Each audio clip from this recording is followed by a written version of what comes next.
I've been wondering all day, tried to be fine, but I can't. Well, hello, and welcome to my live. My name is Miss Brown. I am a licensed clinical mental health therapist for the state of Texas as well as for the state of Maryland. So, this is my first live, and I'm going to be talking about the misconceptions of therapy. And the reason that I'm doing this is because therapy has such this taboo where people feel like it's a bad thing or it's not real. So I wanted to kind of debunk some of the misconceptions that a lot of people may have. So I have about 10 misconceptions that I'm going to go through and let's see how they pan out. All right, y'all ready? All right, this is the misconceptions of therapy. All right, the first misconception that a lot of people that I hear is I don't want nobody telling me what to do. And that's kind of like a big misconception that I hear from clients. And to be honest, the truth is, as a clinician, that's not my role, nor do I want to. I don't want to tell nobody what to do. I just want to help you get the help that you need and whatever that looks like. But it's not about trying to tell you what to do versus just trying to give you some help, give you some insight. All right? This is so strange. This is my first time, so please bear with me. The second misconception that I came up with or looked at was I don't want anybody all up in my business. And that's another one that I hear. And I think having these myths stops a lot of people from actually seeking therapy because some people actually believe that's what therapists are trying to do is be up in the business. But the truth is therapy isn't about getting all in your business. It's about connecting your blueprint, which is your childhood, to current ways of operating. Now, no one escapes their childhood without any type of residue, which is your blueprint, whether it's something that you saw in your home, saw in the neighborhood, saw in your school, it still has a way of kind of impacting you now. So, not trying to get all in your business, right? But I am trying to help you connect how you were raised and things that you experienced and how it may be impacting you now.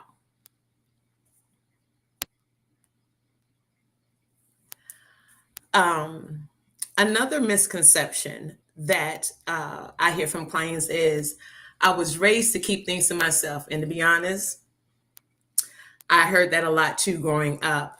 You know, what happens in this house stays in this house. Like we've heard those not little, but we've heard those cliches and sayings kind of growing up, whether it's in your home or someone else. Um, but to be honest, as a therapist, I really do respect that process. However, I know that the past can impact the future if it's not processed in a healthy way. And when we don't process things in a healthy way, it has a very bad way of kicking back on you. Sometimes it's things that you cannot recover from, or it may be something that takes you a long time to recover from. So, in the words of the myth, I was raised to keep things to myself. I get that. And as a clinician, I highly respect that. Like, I don't want to push a client further than they're ready to go because that can make a client shut down. And I don't want to do that. I want to respect that space. I want to respect that privacy. But I also know that it's a matter of trying to push the person as well, right? Not push them to the point where they don't want to come back, but push them to the point where they're a little bit of questioning how they are operating currently.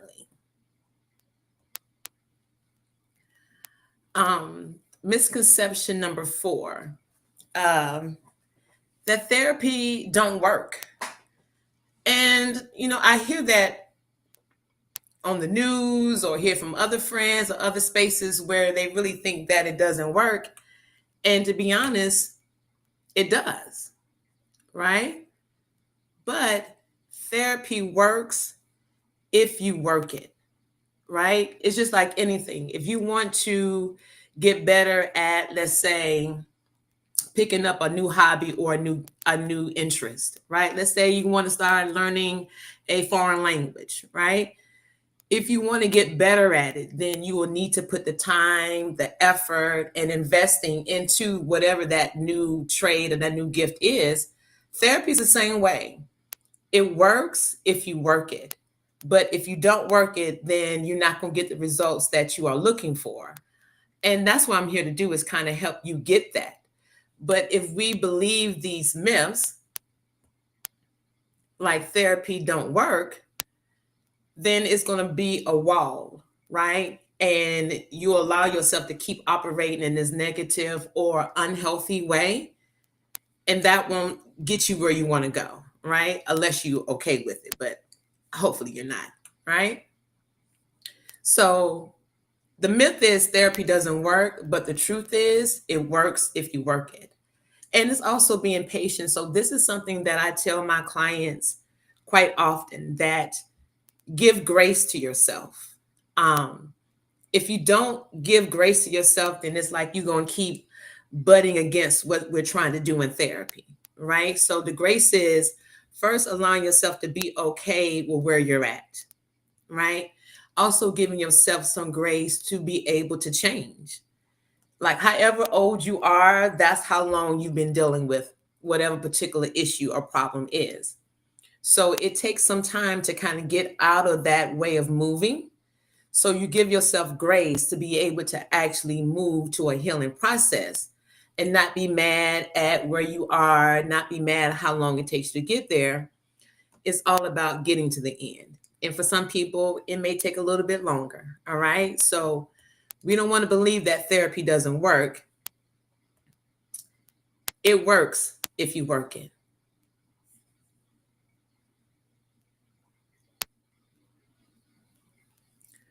Misconception number 5. Like, once you start I hear people say that, like, once you start therapy, you'll be in it forever. Now, this myth is a myth, and it may have a little bit of truth in it, like a little bit of truth in it. What I mean by that, not necessarily you will be in it forever, but it's depending on what the issue is, right? So therapy is an individualized journey, which means some may be there for a while and some not. It really is a case by case scenario. And I do have clients that get a little hung up on how long they've been in therapy. And I try to tell them, like, don't focus on how long you've been here. Let's just focus on the progress that you're making, and look at the changes that are being made, right? If you focus on, oh, I've been here this amount of time or this long, now we're whining about something that's not going to be productive, right? So if you're so fixated on once you start therapy, you'll be in it forever, it's going to be pointless, right? Like, it would be like an unnecessary stress. And I don't want that on any client. That's why I want to let them know that is individualized. So some people come and they may not start out weekly with me. I've had some clients come and they start out every other week because their issue doesn't require a weekly time, right? So it's not about you going to be in it forever. It's about, are you getting the results, right? So we're looking and seeing some other people are coming in. So I'm just going to go back right quick. Like, maybe I started too soon. Like I say, I'm learning. This is new. All right. So the first misconception that we talked about was, I don't want nobody to tell me what to do. And as a clinician, that's not my role, nor do I want to. I just want to help you get where you need to go. Right. And then the second misconception is, I don't want anybody all up in my business, which I respect and definitely understand. But as a clinician, therapy isn't about getting all in the business. It's about connecting blueprint, which is a word that I use quite often with my clients, which is what you grew up, right? Your childhood, to your current ways of operating. And then the misconception number three, that you was raised to keep things to yourself. Shh, right? Don't say anything. Whatever happens in this house stays in this house. Um, and like I said before, like as a therapist, I respect that process. However, I know the past can impact the future if it's not processed in a healthy way. And then the therapy doesn't work. But we all know it works if you work it. And then the misconception number five, once you start therapy, you'll be in it forever. I wouldn't want nobody to be in anything forever, right? And like I said before, like the truth is an individualized journey. So whatever you're coming to therapy for, that's what I'm going to help you with. Whether you're going to be seeing me for 1 month, 2 months, 3 months. I've had clients for as long as I've had my practice, but they're not at the same level. You know, they start out weekly, and then you start building up good coping skills, and next thing you know, you're moving at every 2 weeks. And to be honest, when my clients start making progress and they change and their frequency changes, some of them don't actually like it, right? Because you get used to having this space of talking, letting go of some stuff, processing. And sometimes when I say I'm going to, like, okay, you're ready for 2 weeks, they look at me like, Miss Brown, what do you mean? Because sometimes you're so used to it. And I don't want therapy to be a handicap.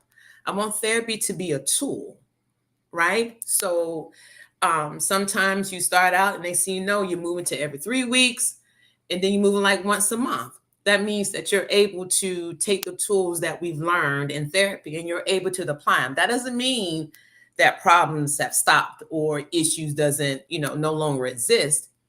It means that now you have good tools to be able to actually process it, where you don't need to meet with me as much, which is the goal, right? To get healthy. This feels so strange, just kind of talking back to the screen. It's so strange. Um, Now this is a big one. Misconception number 5. Therapists will judge you. And I get how certain clients or people will think that, like the hierarchy, right? Like you're going to see somebody, or just like you go to the doctor and you feel like they're going to judge you because you step on the scale and your weight is a little bit different than last time, so you may not want to go. And, I understand where the concept comes from. I just want to debunk it, right? Like, it's not a therapist's job to judge. And I'm speaking for me as a clinician and a lot of other clinicians that I know. We're just looking to provide clarification and suggestions. And to be honest, I leave that to the big man upstairs. Like, I don't try to make sessions religious or bring God into it, but I do let him know that that is where my faith is. And I'm not here to judge. Like, that's his job, right? I just want to help you get where you want to go. And I try to provide an environment where they don't feel judged and they feel comfortable to share. And I've had them come in where they feel like, or they've had previous therapists that judge them. So they're already kind of coming into me with a preconceived notion that therapists are judgy because of previous experience or what they've, heard from other people. But like I tell them, I'm not here to judge you. I just want to help you get where you want to go. I just make suggestions, give you some advice. But to say, oh, you need to do this or you need to do that. No. That's not what clinicians are. That's not what clinicians are supposed to be doing. They're not supposed to be telling you what to do.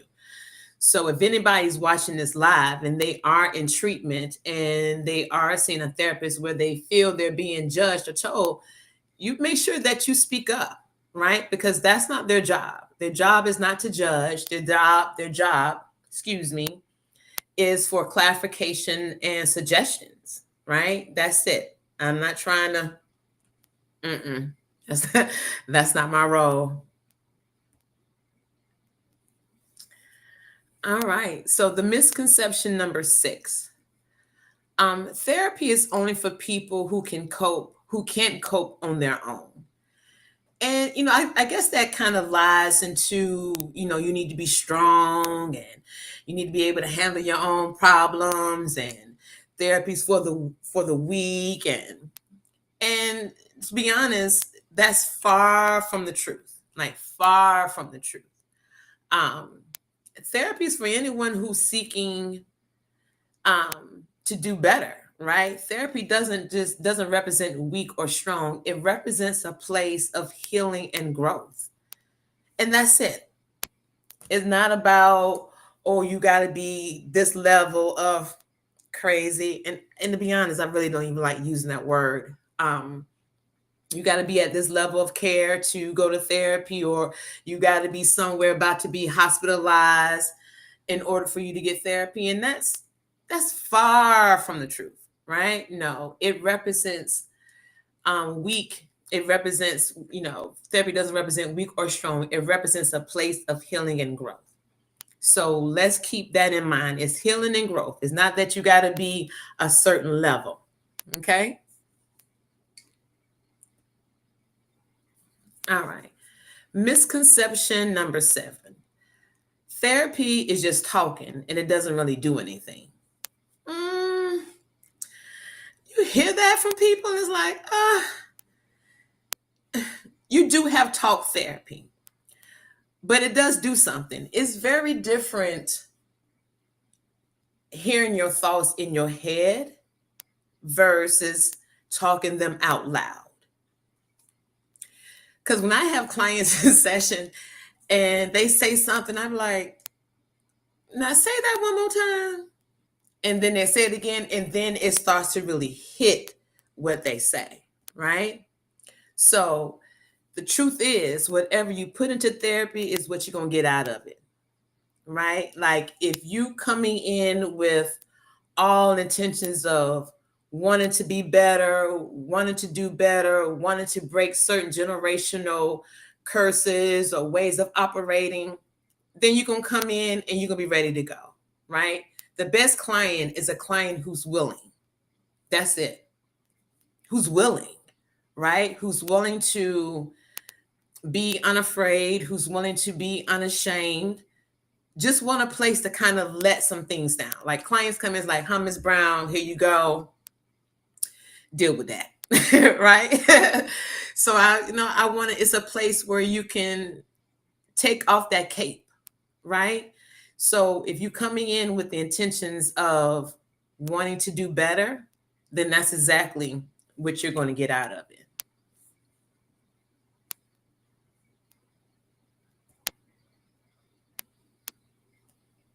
I feel like I'm moving these too fast. I probably could have had a little bit more of these misconceptions, but it's my first live, so learning curves, right? Stepping outside the box. All right, so misconception number 8. You have to talk about your childhood. Now, that word have, or that phrase have to, is such a pressure word, right? It's very critical. Oh, you have to do that. You have to do this. And you don't have to do anything, right? Like, you really don't. It's a choice, right? But the truth is, in therapy, you don't, quote, like I said, have to do anything. I go where the client goes. Now, if childhood comes up, I will help guide the client, because I know childhood can be daunting for certain people, depending on what your childhood looked like, right? So, excuse me. So, you may have trauma, you may have some uncomfortable holidays or memories that just the mere fact of hearing childhood kind of sends you to a space, right? And I respect all of my clients in an area that they may not be ready to tackle. But me as a clinician, knowing that it needs to be tackled, I kind of curd around it a little bit, right? Like I don't go straight at it because if I can see the uncomfortability or they flat out tell me, Miss Brown, I'm not ready to deal with that. Like, okay, it's no pressure. I'm not gonna take you to a place you're not ready to go, right? But as a clinician, I know there are certain spaces that need to go. So it's that needs and want. Like you don't want to go, but you need to go, right? So as a clinician, I find a happy medium, right? To make sure one, you get what you need, and two, you're not uncomfortable to the fact that you don't want to come back, right? So it's walking a very thin line. But I will make sure clients are comfortable. I'm not going to take you outside your box that you're not ready to go. All right. Misconception number 9. Therapy is only for people with serious mental illness. And I guess when we hear the word or the phrase serious mental illness, I guess we're referring to people who may be schizophrenic or antisocial or psychotic, have psychotic tendencies or homicidal tendencies.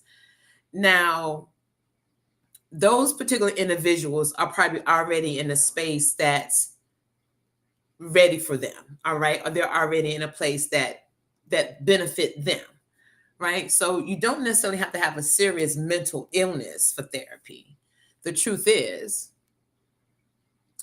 therapy is for anyone who desires help, change, growing, coping skills, breaking generational curses, finding better ways to move.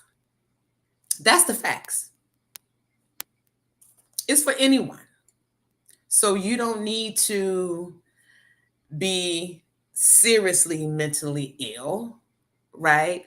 You can have relationship issues.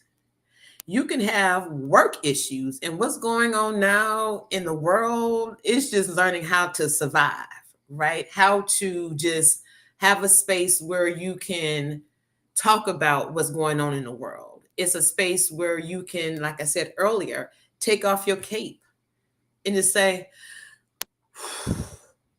because we're getting so overstimulated every day, right? Like the storylines are just looping. And to be honest, some of my sessions with clients lately is not only just dealing with what's going on personally, right? What brought them to therapy, but what's happening, right? Like just what's happening in the world. And in trying to find some way to make some sense of it, or more importantly, finding ways how to cope, right? Like a lot of people don't necessarily have good coping skills. So sometimes you come to therapy just to find a place to learn how to cope in a better way, because maybe the way if you've been coping hasn't been good, or you're starting to get some negative ramifications for how you're coping, right? So therapy is for anyone who desires help, change, growing, coping skills, etc. Right? The list can go on and on and on. All right. And our last misconception. Misconception number 10. Therapy is the same for everyone. And it's not. It's different, but the same. The difference is that what I do, right? So the type of therapist that I am is a CBT therapist, which is cognitive behavior therapy, and a reality therapist. So cognitive behavior therapy, it teaches you how to identify how you think, right? A lot of people are not aware of their distortions, like jumping to conclusions, black or white thinking, personalization and blame, minimization, maximizations. It's about 10 of them, right? So the same is what some of the things that I go over, right? Just in my style of therapy, right? My theoretical approach. But the difference is what you're coming for, right? So therapy is different for everyone because people have different issues. The only thing that is the same is healing, which kind of goes back to what I was saying, how I go about doing therapy, right? Which is um, the CBT, and the reality therapy is looking at like your needs and wants, your communication styles, boundaries, expectations. How do you govern yourself? Right. And a lot of people don't even recognize that their way of governing themselves is even unhealthy. Right. So, truth is, it's different for everyone because people have different issues. Right. The only thing is the healing. All right. So, what I'm going to do, I only did 10. I thought it would take me a little bit longer than what I'm doing now, but now that I know, because I am a bit of a talker. So, if people have any questions or comments about what I went over in regards to the myths, I'm open up to questions and comments. Then, if not, I will be scheduling some more things, right? So please be out on the lookout for next month. So I did do the mental health toolbox, which was the freebie that I did last month. So next month, I will be adding on to the toolbox, but this time it won't be a freebie, but I will make it reasonable, right? But so the goal is to keep adding to your toolbox, right? So the first one was centered around feelings and emotions. Stay tuned to what the next one is going to be centered on. I'm very appreciative for the people who showed up for this live today. I'm not going to take too much of your time. I know it is a Thursday. I know it's NFL night. I'm an NFL fan myself, but I am glad that I actually did it. So if anyone have any questions, I'll sit and listen for some questions. If not, thank you so much for tuning into my first live, which was on the misconceptions of therapy. I am so grateful for the people who showed up, who are tuned in. I don't even know what to say. I am just very grateful. This is my first live that I've ever done. So looking forward to dropping jewels by JB. Looking forward to more things. All right. Bye bye.